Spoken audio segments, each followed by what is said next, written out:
Good news! Central Americano MBBS just 34 lakhs. Columbus Central University.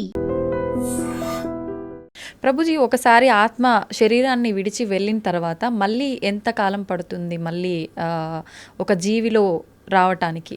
ప్రాణం అంటే ఏమంటారు, అది ఒక జన్మ తీసుకోవడానికి అన్నమాట. అది ఎవరికి ఎంతసేపు వాడు నరకంలో ఉంటాడో, ఎంతసేపు స్వర్గంలో ఉంటారో, ఎంత తొందరగా, అవన్నీ ఇంకా మనం చెప్పలేము. చాలా కాంప్లికేటెడ్ కర్మ సిద్ధాంతం అంటే. దానికి ఏం స్పెసిఫిక్ పారామీటర్స్ లేవు. మనతోటి అయినప్పుడే మనకు తెలుస్తుంది ఎన్ని రోజులు ఉన్నాం, మనం ఎక్కడ ఉన్నాం అనేది. కాబట్టి తప్పకుండా ఒక శరీరం నుంచి వదిలిపెట్టి వెళ్ళాక కొన్ని రోజులు ఆ జీవాత్మ అలానే తిరుగుతారు అని చెప్తారు. అందుకే మనము మంచి పుణ్యకర్మలన్నీ చేయడానికి ప్రయత్నం చేస్తాం. 10, 11, 12 అట్లా ఒక్కొక్కరికి ఒక్కొక్క పద్ధతులు ఉంటాయి. దాని తర్వాత వాళ్ళు అక్కడ నుంచి స్వర్గాది లోకములకు, నరకాది లోకములకు వెళ్ళి వాళ్ళ పాప పుణ్యాలన్నీ అనుభవించి మళ్ళీ ఇంకొక శరీరంలోకి దాల్చడానికి ఈ భూలోకంలోకి రావాల్సి వస్తుంది. లేదు, ఆయన చాలా భాగవతోత్తముడు, భగవంతుడికి శరణాగతి చేసి భక్తి చేసిన వాళ్ళు, పుణ్యంతో సంబంధం లేదు, పాపంతో సంబంధం లేదు, సాయిగా యత్గత్వా నా నివర్ధంతే తద్ధామ పరమమ్మ, భగవంతుడి యొక్క లోకానికి చేరుకున్నారనుకోండి, ఇంకా మళ్ళీ పుట్టాల్సిన అవసరం లేదు, పుణ్యము లేదు, పాపం లేదు, ఏ గోల లేదు, ఆనందంగా భగవంతుడి యొక్క సేవలో ఉండొచ్చు. మన సనాతన ధర్మంలో మీరు అర్థం చేసుకోవాల్సినవి 3 ఉన్నాయండి. ఏంటి ప్రభుజీ? ఒకటి పాపం, అంటే మనం చేసే తప్పుడు వాటికి వచ్చే ఫలితాన్ని పాపము అని అంటారు. 2 పుణ్యం, మనం చేసే మంచి పనులకి మనకి రిటర్న్గా వచ్చేది పుణ్యం. ఇంకొకటి 3వది ఉందండి, దాన్ని భక్తి అని అంటారు. భక్తి పుణ్యానికి సంబంధం లేదు, పాపానికి సంబంధం లేదు. ఇది సపరేట్ బ్యాంక్ అకౌంటే.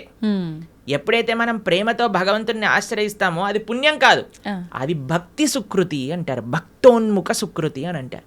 ఎవరైతే భక్తి చేస్తారో అటువంటి వాళ్ళు నా స్వర్గానికి వెళ్ళరు, నా నరకానికి వెళ్ళరు. వాళ్ళు వెళ్ళేది భగవంతుడి యొక్క లోకానికి. స్వర్గానికి వెళ్ళినా, నరకానికి వెళ్ళినా, ఇంకా ఏ దేవత యొక్క ప్రపంచానికి వెళ్ళినా సరే, లోకానికి వెళ్ళినా సరే, కృష్ణుడు భగవద్గీతలో చెప్తారు, ఆ బ్రహ్మ భువనాలోక పునరావృత్తినో అర్జున. ఇక్కడ నుంచి బ్రహ్మలోకం అంటే అన్నిటికంటే టాప్ మోస్ట్ లోకం అనమాట. అక్కడ వరకు వెళ్ళిన వాళ్ళు కూడా మళ్ళీ పుట్టాల్సిన అవసరం ఉంటుంది. ఎప్పుడైతే మాముపేత్యత్తు కౌంతయ్య, నన్ను ఆశ్రయించిన వాళ్ళు, ఎవరు చెప్తున్నారు నన్ను అని అంటే కృష్ణుడు అర్జునుడితో చెప్తున్నారు, నన్ను ఆశ్రయించిన వాళ్ళకి మళ్ళీ పుట్టుక అనేది ఉండదు అనే విషయం చెప్తున్నారు. కాబట్టి మనం పుణ్యం పైన ఫోకస్ చేయకూడదు, పాపం పైన ఫోకస్ చేయకూడదు, మనం భక్తి పైన ఫోకస్ చేయాలి. ఇది పర్మనెంట్ సొల్యూషన్ అనమాట. ఓకే ప్రభుజీ, భక్తి వేరు, భగవంతుణ్ణి తెలుసుకోవడం వేరా ప్రభుజీ? 2 ఒకటేనా? భక్తి మార్గంలో మొట్టమొదటి అడుగు శ్రవణం, అంటే భగవంతుడి గురించి తెలుసుకోవడం. ప్రహ్లాదుని హిరణ్యకశిపుడు అడుగుతారు, అయ్యా నువ్వు స్కూల్కి వెళ్ళావు కదా, బోర్డింగ్ స్కూల్ హాస్టల్కి వెళ్ళావు కదా, ఏం నేర్చుకున్నావు అని అంటే, శ్రవణం కీర్తనం విష్ణు, శ్రవణం అని అంటే భగవంతుడి గురించి వినటము. భక్తి అంటే ఏదో పూజలు చేసేసి, ఇక్కడ నుంచి 1000 పూలు పట్టుకొచ్చేసి, ధూపాలు వేసేసి, నోములు ఇచ్చేసి, లక్ష పూలలతో పూజ చేసేసి, ఒక లీటర్ల అభిషేకాలు చేసి, ఇది కాదండి భక్తి అంటే. భక్తి అంటే భగవంతుడి గురించి వినటం. ఇది ఎవరు చెప్తున్నారు? పరమభక్తుడైన ప్రహ్లాదుడు చెప్తున్నాడు. ఫస్ట్ ప్రాసెస్ ఏంటి? శ్రవణం, భగవంతుడి గురించి వినటం. ఏం వినాలి? గీత, భాగవత, రామాయణ అసలు అన్నీ ఏదైతే భగవంతుడి గురించి చెప్తారో వాటిని వినాలి. శ్రవణం, కీర్తనం, దాని తర్వాత మనం చేయాల్సింది జపం. చూడండి ఆయన ఏం ప్రాసెస్లో చెప్తున్నారు, ప్రియారిటీ వైజ్ చెప్తున్నారు అనమాట. శ్రవణం, కీర్తనం, విష్ణో, ఎవరికి చేయాలి ఇది? భగవంతుడైన నారాయణుడు విష్ణువుకి చేయాలి. శ్రవణం, కీర్తనం, విష్ణు, స్మరణం, పాదసేవనం, స్మరిస్తూ ఉండాలి. మనం విన్నది స్మరిస్తూ ఉంటే అప్పుడు మనకి భగవంతుడి పట్ల ప్రేమ పెరుగుతుంది. అప్పుడు మనం భగవంతుడి యొక్క ఆరాధన చేసామనుకోండి, ప్రేమతో ఆరాధన చేయగలుగుతాం. లేకపోతే ఎప్పుడు మనసులో ఈ కోరిక గుర్తొచ్చినంత భగవంతుడు గుర్తురాడు. నిజమే ప్రభుజీ. ఎప్పుడైతే మనం శ్రవణం, కీర్తనం, భగవంతుడి గురించి వింటామో, భగవంతుడి యొక్క నామాన్ని జపం చేస్తామో, అప్పుడు మనం ఆరాధన చేసేటప్పుడు మన మనసు భగవంతుడి పైన ఉంటుంది. కాబట్టి అందరూ కూడా ఫస్ట్ వ్రతాలు, నోములు, పూజలు చేసేయడానికి పరిగెత్తుతూ ఉంటారు. కానీ దాటికంటే ఫస్ట్ ఇనీషియల్ స్టెప్స్ ఏంటి అని అంటే, ఇప్పుడు చూడండి, ఒక ఫస్ట్ ఫ్లోర్కి ఎక్కాలి అని అంటే మనం లాంగ్ జంప్ చేసేసి ఎక్కిస్తామా? ఒకసారి దూకామనుకోండి, ఆయనతో కాళ్ళు చేతులు విరిగిపోతాయి, అంతే. మెల్లమెల్లగా ఎక్కామనుకోండి, కరెక్ట్ పాత్లో మనం వెళ్తూ ఉండొచ్చు అనమాట. అందుకే ఫస్ట్ స్టెప్ ఏంటంటే భగవంతుడి గురించి వినండి, భగవంతుడి గురించి స్మరించండి, భాగవత రామాయణాదులు ఏం చెప్పారో తెలుసుకోండి అని. అందుకే ఇన్ని గంటలు మనం యూట్యూబ్లలో వీటిలలో చెప్పేది ఎందుకు అని అంటే జనాలు వినడానికి. వింటే వాళ్ళకి భగవంతుడి గురించి తెలిస్తే మంచి భక్తి మార్గంలో ముందుకెళ్తే అది జీవుడి యొక్క పరమశ్రేయస్సుకి కారణం అవుతుంది. ఓకే ప్రభుజీ, ఒక మంచి భక్తుడిగా ఉండాలి అంటే ఫస్ట్ చేయాల్సింది మీరు చెప్పినట్టుగా భగవంతుడి గురించి వినడమే అంటారా? కరెక్ట్. శ్రవణం, కీర్తనం. ఫస్ట్ ప్రాసెస్ ఏంటి అంటే శ్రవణం. మనం వినడానికి ప్రయత్నం చేయాలి. ఎవరి నుంచి వినడానికి ప్రయత్నం చేయాలి? ఎవరైతే శాస్త్ర అధ్యయనం చేసిన మంచి భక్తులు ఉన్నారు. ఇప్పుడు చూడండి, మార్కెట్లో ఎవరు పడితే వాళ్ళు చెప్పడానికి రెడీ అయిపోయారు. ఇది ఇలా చెయ్యి, ఆ చిట్కా ఇలా చెయ్యి, ఈ పరిష్కారం ఇలా చెయ్యి. అసలైతే ఎంత అసలు ఆశ్చర్యం అనిపిస్తుంది అంటే కొన్నిసార్లు మాకు వీడియోలు పంపిస్తే అసలు ఇలాంటి వ్యక్తుల్ని ఎలా వినగలుగుతున్నారు జనాలు అని అనిపించేటట్టుగా ఆశ్చర్యపడిపోతాం అనమాట. ఎందుకంటే మన శాస్త్రాలు చెప్పే విషయం వేరు, వీళ్ళు చెప్పే విషయాలు వేరు. ఒకడు తలపైన చేయబెడతానంటాడు, ఒకడు ఇంకొక మాయ చేస్తానంటాడు, ఇంకొకడు మ్యాజిక్ చేస్తానంటాడు. మాయలు మ్యాజిక్ కావాలంటే మీరు మ్యాజిక్ షోకి వెళ్ళండి కదా, దేవుడి దగ్గరికి ఎందుకు రావాలి? ఆధ్యాత్మిక గురువు మాయలు, మ్యాజిక్లు, తంత్రాలు, యంత్రాలు, తలపైన చేయబెట్టాలు అవన్నీ చేయరండి. ఆధ్యాత్మిక గురువు ఎప్పుడైనా సరే, మీరు ఏ శాస్త్రంలో చూసినా ఎవరైనా సరే మీరు చూడండి, మన జ్ఞానము వేరే వ్యక్తులకి గురువు ఎప్పుడు కూడా శ్రవణం ద్వారానే పంపిస్తారు. రామ లక్ష్మణులు కూడా విశ్వామిత్రుల దగ్గర నుంచి శ్రవణం చేసి జ్ఞానాన్ని సంపాదన చేసుకున్నారు. కృష్ణుడు సాందీపముని దగ్గర నుంచి శ్రవణం చేసుకొని జ్ఞానాన్ని విన్నారు. అర్జునుడు కృష్ణుడి దగ్గర నుంచి శ్రవణం చేశారా? కృష్ణుడు వచ్చి చేయబెట్టాడు అర్జునుడి పైన శ్రవణం. కాబట్టి భగవంతుడిచ్చిన మార్గము శ్రవణం. మన జ్ఞాన సముపార్జన చేయాలి. మనకి ఏదో అయిపోవాలని మన ధర్మంలో కొంతమంది మనల్ని మోసం చేసే, ఇప్పుడు చూడండి, ఎవరికైతే మోసపోవాలని ఉంటుందో వాళ్ళని మోసం చేసే వాళ్ళు రెడీగా ఉంటారు మార్కెట్లో. మన ధర్మంలో మోసాలు చేసేవాళ్ళు తక్కువ అని మనం చెప్పడానికి వీల్లేదు, ఉన్నారు. ఎందుకంటే మనకి ఆ మోసపోయే ప్రవృత్తి ఉన్నది కాబట్టి. ఇది కాకుండా ఇతర మతాల వాళ్ళైతే ఇంకా పీక్స్కి వెళ్ళిపోయారనమాట.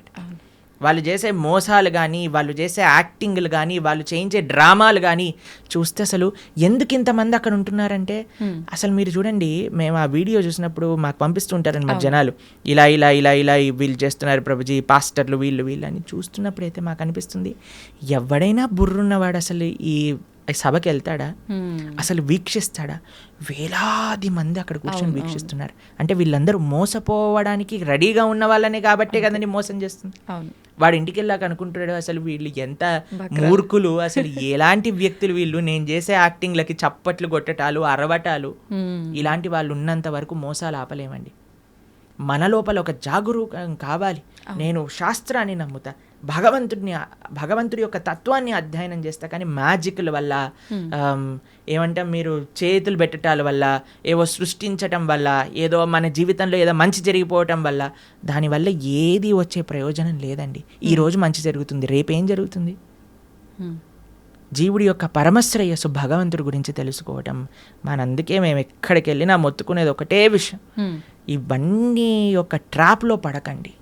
మన మానవ జన్మ ఎన్నో సంవత్సరాల తర్వాత మనకి రేర్గా దొరికిన ఈ అవకాశాన్ని మంచి మార్గంలో ఉపయోగించుకోండి అనే మేము అందరం ప్రార్థన చేస్తూ ఉంటాం అందరికీ కూడా. ఎందుకంటే మాకు అనిపించేది ఏంటి అంటే, పాపం ఇలాంటి వాళ్ళ ట్రాప్లలో పడే వాళ్ళు చెడ్డవాళ్ళు కాదండి. భగవంతుడి గురించి తెలుసుకోవాలి అనుకుంటే కదా వాళ్ళు ఇలాంటి బాబాల దగ్గరికి లేదా ఇలాంటి వ్యక్తుల దగ్గరికి వెళ్ళేది. కానీ మేము అనుకునేది ఏంటి అంటే, మంచి మార్గం కానీ వాళ్ళు తెలుసుకోగలిగితే వాళ్ళ జీవితం పండిపోతుంది. మన శాస్త్రం ఏం చెప్తుంది తెలుసా, ఇలాంటి చెడు వ్యక్తుల వల్ల వెళ్ళే వాళ్ళ పరిస్థితి ఎలా ఉంటుందట అంటే, సగం మింగిన కప్పలాగా ఉంటుందట. పాము ఒక పెద్ద కప్పని పట్టేసుకుంటుంది. ఎంత పెద్దగా ఉంటుందంటే ఆ కప్ప లోపలికి మింగలేదు, బయటికి వదలలేదు. అలాంటి పరిస్థితులు చిక్కుకుపోతారు.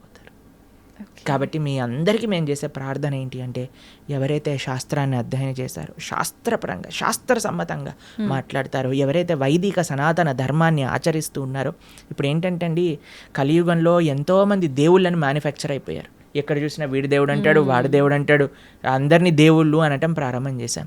కానీ ఒక్క విషయం, భగవంతుడు అనేవారు ఎవరైనా ఉంటే అది వేదములు ప్రతిపాదన చేసిన వారు మాత్రమే.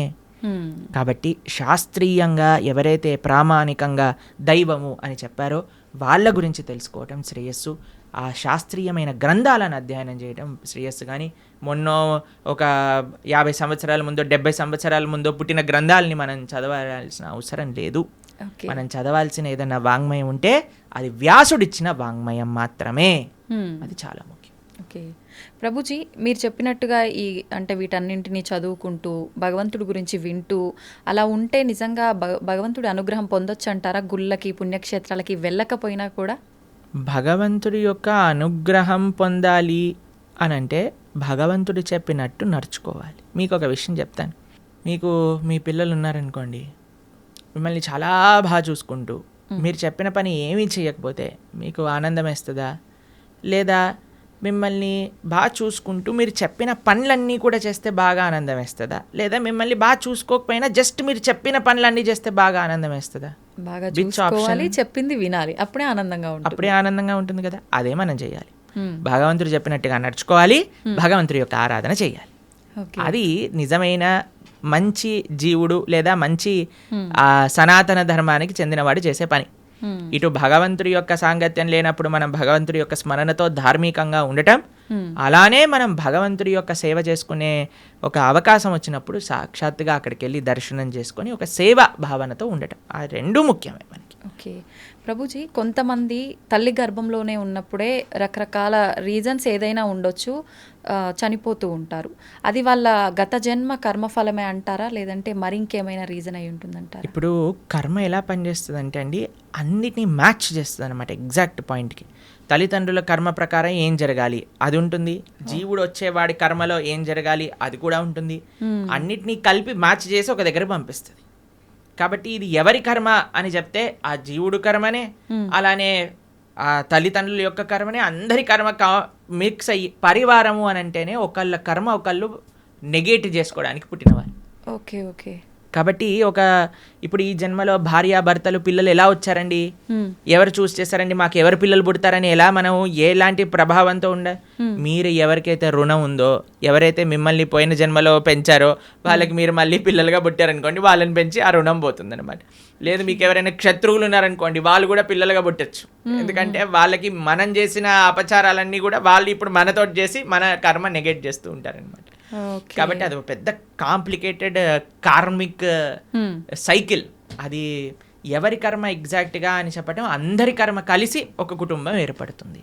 ఒకళ్ళ కర్మ ఒకళ్ళనొకళ్ళు నెగెట్ చేసుకుంటూ ఉంటారనమాట. అది కుటుంబం అంటే. ప్రభుజీ, వాళ్ళు కర్మ అనుభవించటానికే మరొక జన్మ తీసుకుంటున్నప్పుడు అంటే బయటికి వచ్చి అనుభవించాలి కదా, కడుపులోనే ఎందుకు అలా అవటం? కడుపులో అనుభవం ఉండదా? కడుపులోనే అనుభవం ఉంటుంది. అంతే అనుభవం ఉండాలి అని కర్మ ఉంటే అంతే అనుభవం అయిపోతుంది. Okay okay. కాబట్టి జీవుడు తల్లి గర్భములోకి వెళ్ళిన మరుక్షణం నుంచి కాన్షియస్నెస్ స్టార్ట్ అయిపోతుంది, డెవలప్ అవ్వటం అని చెప్తారనమాట. కాబట్టి గర్భస్థ నరకము అని అంటారు. ఇప్పుడు చూడండి, ఇప్పుడు మీరు రెస్పాండ్ అవ్వటం, ఇప్పుడు ప్రహ్లాదుడు గర్భంలో ఉన్నప్పుడే కదండి భగవంతుడి గురించి విన్నది. అవును. పిల్లలు అందుకే చెప్తారు, ఎవరైతే కడుపుతో ఉంటారో అప్పుడు మంచి విషయాలు వినాలని, రామాయణ భాగవతాలు వింటూ ఉండండి, అప్పుడు పుట్టేవాడు మంచి భక్తుడుగా పుడతాడు అని. ఎందుకంటే వాడి లోపల కాన్షియస్నెస్ ఉంది కాబట్టి, వాడు అనుభవిస్తున్నాడు ఏది మంచి ఏది చెడు. అందుకే అమ్మని జాగ్రత్తగా ఇది తినకూడదు ఇవి తినాలి అని ఎందుకు చెప్తారు అని అంటే, వాటి వల్ల ఆ పిల్లవాడికి కూడా ఆ రకమైన బాధ కలుగుతూ ఉంటుంది, లేదా ఆ రకమైన ఆనందం వస్తూ ఉంటుంది అని. కాబట్టి లోపల కూడా వాడు అనుభవిస్తూనే ఉన్నాడు జీవి. ప్రభుజీ, భగవంతుడి అనుగ్రహం అనేది ఇప్పుడు మామూలుగా చెప్తుంటారు కదా ప్రభుజీ, మగవారు ఇంట్లో యజమాని చేసే పూజ వల్ల ఎక్కువ ఫలితం ఉంటుంది, కుటుంబానికి మొత్తం చెందుతుంది. ఆడవారు చేసే పూజా ఫలితం అనేది తనకొక్కతి మాత్రమే చెందుతుంది అని చెప్తుంటారు. ఇది నిజమేనా ప్రభుజీ? ఒకవేళ హస్బెండ్ చేసే పుణ్యంలో 50% భార్యకి చెందుతుంది, భార్య చేసే పుణ్యంలో నయా పైసా హస్బెండ్కి రాదు. హస్బెండ్ చేసే పాపంలో 50% భార్య చేసే పాపంలో 50% హస్బెండ్కి చెందుతుంది, హస్బెండ్ చేసే పాపంలో నయా పైసా భార్యకి రాదు. ఓకే. కాబట్టి ఇలా చూసుకుంటే ladies are more fortunate in one sense. కాబట్టి యజమాని ఎందుకు జాగ్రత్తగా నువ్వు ధార్మికంగా ఉండాలి అని చెప్తున్నారంటే, ఎందుకంటే వాడే ఎక్కువ ట్రిత్లో ఉన్నాడనమాట. వాడు చేసిన దానికి చేయని దానికి అనుభవించాల్సింది వాడే, కాబట్టి జాగ్రత్తగా ఉండు అని చెప్పేది.